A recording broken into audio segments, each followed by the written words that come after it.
what do you think could ever change this system and the way it's headed? What could we do collectively as a society to try and change the course, this doomsday course that we're on? Well, we need to elect, well, I think a lot of things need to happen. And one of those is that I think we need to somehow transition away from this very narrow interpretation of what a democracy is. And instead of having one elected leader, we need to have a panel of 3 or 5 elected leaders at any one time. And some countries do have something approaching that. But I think ultimately there is always one person at the top. And I think we need to move away from that and allow more people to feel represented in government.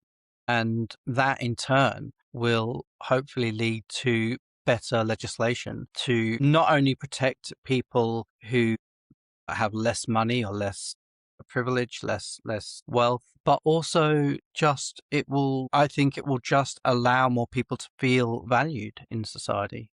And I know that's very Yeah. idealistic, but I think without that happening, I just don't see, if we just keep electing the same old parties and having one leader, I just feel that we're doomed to just repeat the same mistakes over and over and over. And we need to renationalize public services, things like trains, Yeah. energy infrastructure. Yeah. I We mean, need to it's have ridiculous. like, It's ridiculous that, I mean, the whole, we haven't really spoken much about it on the podcast, but the whole situation in Iran, the fact that the world is still so dependent on oil when renewable energy sources have been around for decades and decades, and that governments haven't embraced that is testament to the fact that democracy is broken. Like, governments have not been acting in the best interest of the citizens of all these nations. Like, by continuing our dependence on oil, we now are in this ridiculous situation, tragic situation.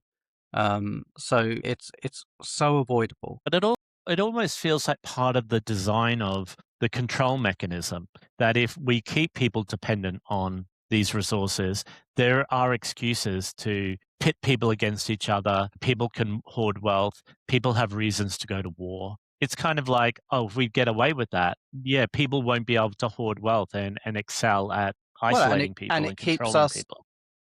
us as good little worker bees in the capitalist structure, doesn't it? Because if you invested enough money in renewable energy, we'd never have to pay another energy bill again.